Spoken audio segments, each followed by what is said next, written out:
Hello, my name is Dr. Koheli, and today we're going to be talking about a revolutionary concept that I have coined called the Reverse Ikigai, which I teach inside my course, The Expansion Experience. But before, let us discuss what is Ikigai. Now, Ikigai is a Japanese concept which helps us to find the meaning of our life and our life purpose. It has 4 parts. It asks 4 questions, which is, what do you love? What are you good at? What the world needs and what the world is willing to pay you for. Now, what is the problem with the Ikigai? Let's go into that next. So let us begin with the first question, what do you love? Now, a lot of times people do this Ikigai, this finding this meaning of life, this life purpose work at the age of 20. Now, I'm going to be 40 now. So at the age of 20, if someone asks me, what do I want?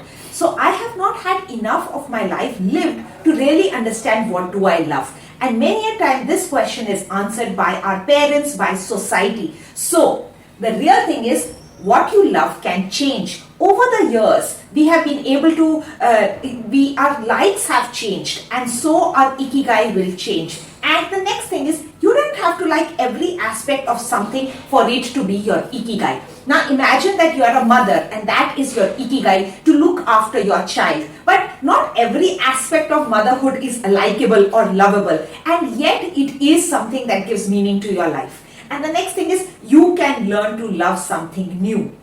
One of the very important reasons is like YouTube. I was not someone who really liked making YouTube videos or even loved making YouTube videos or even watched YouTube videos. But with time, if my job, if it gives meaning to what I want to share with the world, like I want to teach people, and if I think that YouTube is something that will help me get there, then I learn to love it. So we can definitely learn to love something, and that allows us to shift, to change, to quantum leap, and we are not stuck.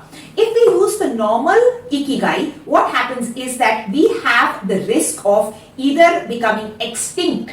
Like if you were into normal cameras with a roll and you were like, no, that is my Ikigai, I only like taking pictures with a roll camera, then there is the risk of getting extinct. There is no more availability of what you love, right? And then also like the world moving on from tap phones, like Nokia went extinct. So you have the risk of being undervalued, of being stuck in the past, or becoming extinct if you just function in the Ikigai.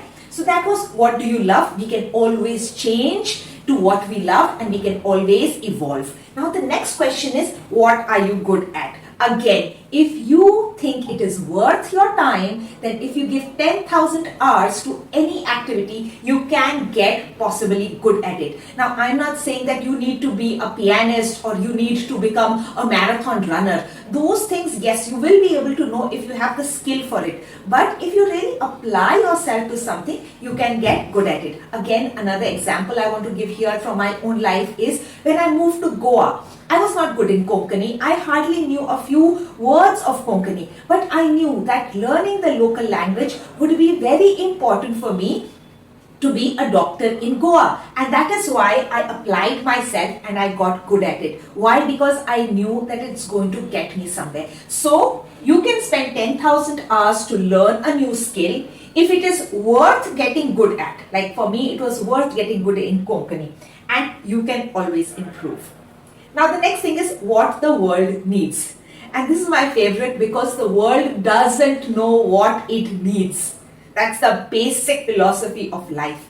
If even 10 years back someone said that, you know what the world would need? The world would need people dancing on TikTok or making these viral dance videos, and people would pay thousands and thousands and lot of money to influencers for just eating food or for showing bags or doing fashion, like posting 4 pictures in different gowns or different saris is going to get you money, and that the world needs this and the world needs different Snapchat films, then we would not have agreed to it. Like we did not know that the world needed something like NFTs, or the world needed something like ChatGPT, or the world needs So the world doesn't know what it needs because the world is changing so fast and is evolving at such a rate.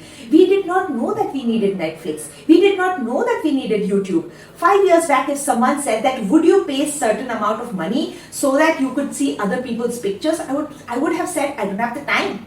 I don't have the time to do this, and yet today half of my day is spent on Instagram. So the world does not know what it needs and the world is changing. And the final thing is what the world is willing to pay you for. Again, did you know that if you go on eBay, you will see that people are selling bottles of things which say mountain air, fresh mountain air, and it's just an empty bottle which apparently has air from the mountains. So the thing is not what the world is willing to pay you for. The real question is, how can you show people, how can you show the world the value of what your product is or what your service is or what you are bringing to the world.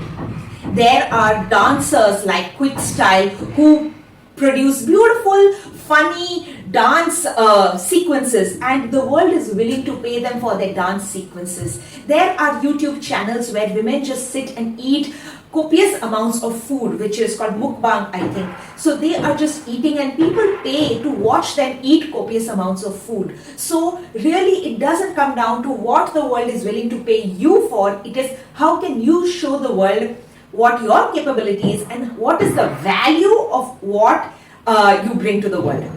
So this is the reverse Ikigai, the whole changing of it so that you can now shift your perspective. You are now no more stuck in that what do I like, what is my likes, what am I good at, what the world can pay me for, but you start asking better, more productive questions like, how can I show the world the value of my work? How can I learn to love something that I struggle with? How can I accept something even though I don't love it completely? And how can I get good at something? And how can I pivot and change as the world is changing? And how can I adjust my own needs and my own likings and loves and my own skill sets to match what the world needs? Thank you for watching this video, and if you are ever interested in watching more of my productivity videos, we have a productivity playlist, and if you ever want to join the expansion experience, it's open for ambitious women where I help you over 6 months to lead a life where you don't have burnout, overwhelm or self-doubt.